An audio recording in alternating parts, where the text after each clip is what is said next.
Thinking of moving to the Kansas City area, but wondering, do you want to live on the Missouri side or the Kansas side? This video is for you. I've got 10 differences that not too many people are talking about, and as we go from 10 to 1, they get more interesting and more controversial. So stay tuned for number 2 and number 1 for sure. Starting with number 10. One of the big differences between the Missouri side and the Kansas side is the traffic. Now, we are surrounded by what we call 435. It's a big interstate, 84 miles from start to finish that goes around the city. Now, on the east side of the city, the Missouri side, it's more busy, especially during rush hour. It is slow from pretty much any side on the east side. You're going to have a slowdown in rush hour, both in the morning and in the afternoon. Now, on the west side, it seems like traffic moves a little bit better. For the most part, it's because there's less traffic out there on that side of the state, on the Kansas side of the state line.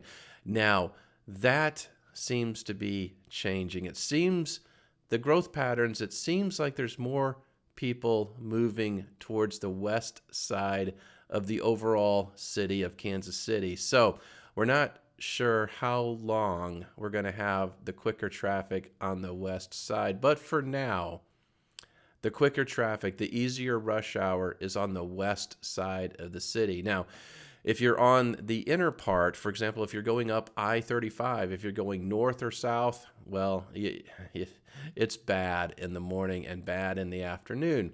Now, when I say bad, if you're coming from cities like Chicago or Dallas, you're not going to think it's bad. If you're coming from a smaller city that doesn't have as much of a rush hour, you're going to have something to complain about. Coming in at number 9 are the taxes. Now, there are differences between the Missouri side and the Kansas side for sure. We're talking about personal property tax, sales tax, income tax. There's all types of taxes.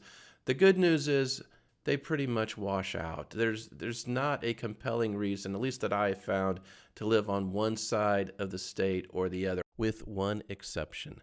If you live or work inside the Kansas City, Missouri city limits, you get to pay an extra 1% tax. It's called the earnings tax, the E-tax. So keep that in mind. Number 8, the gun rules. Now, you might love guns, you might hate guns. Either way, both Missouri and Kansas are very tolerant to firearms. They're very tolerant to conceal and carry.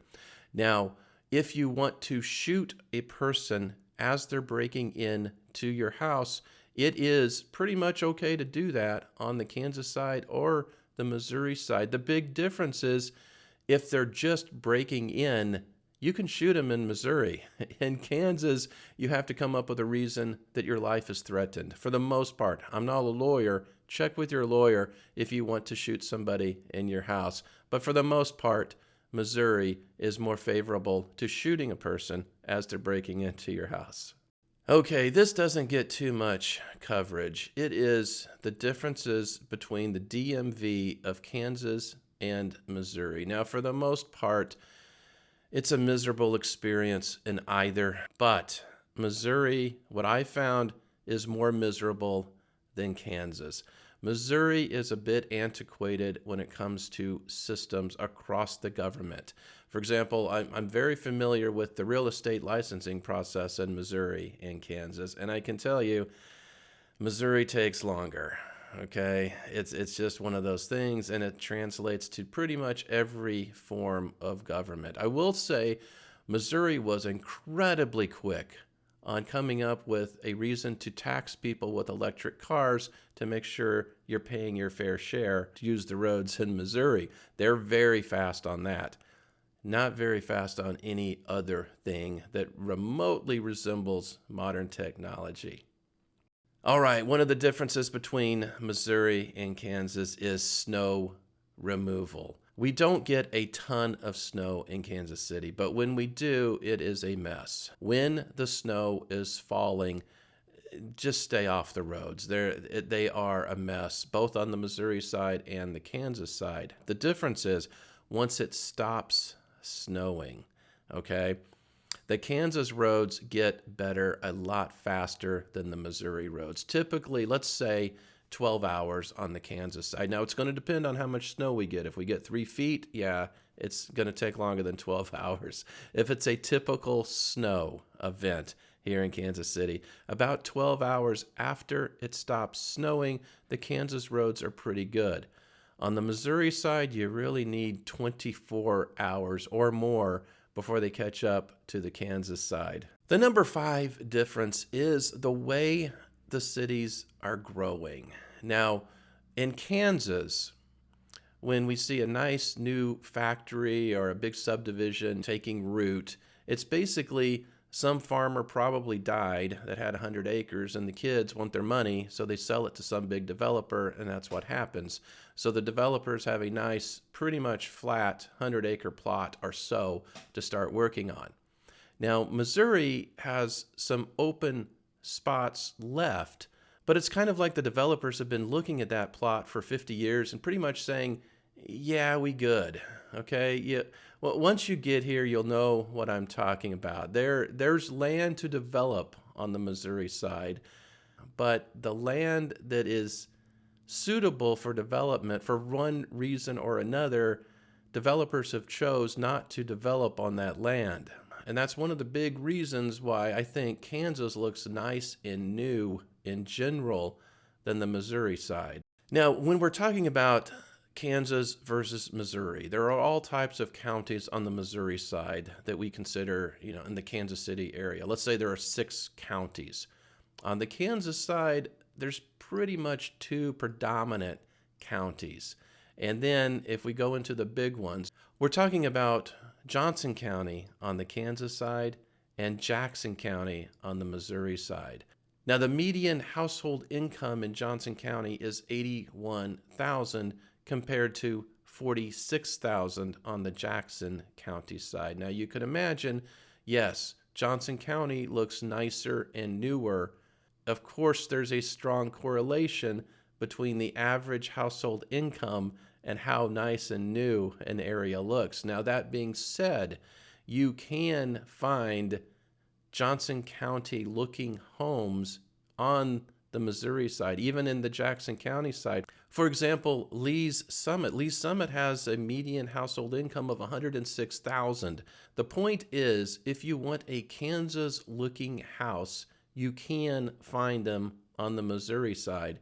If you want a Missouri looking county, you can find them on the Kansas side. You just have to know where to look. Speaking of homes, if you are looking for a home in this area, give me a call. I can find you a Kansas looking house on the Missouri side or a Missouri looking house on the Kansas side, or any combination of the two. There's a lot of different areas to look.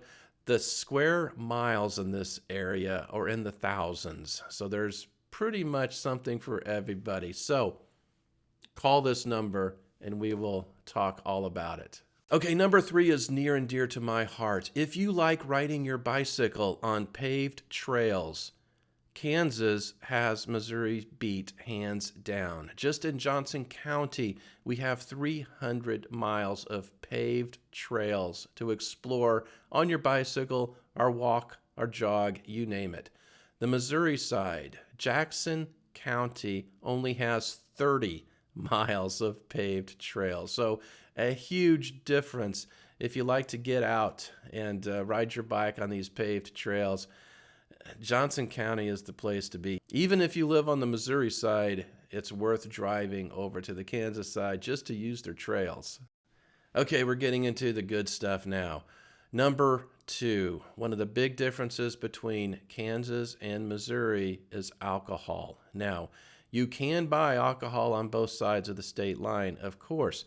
The big difference is on the Missouri side, you can buy all the stuff that you want in a grocery store.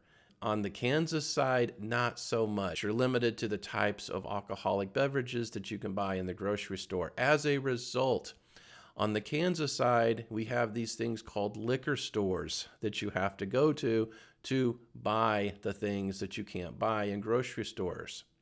On the Missouri side, The grocery stores, because they can sell alcohol, are like cathedrals.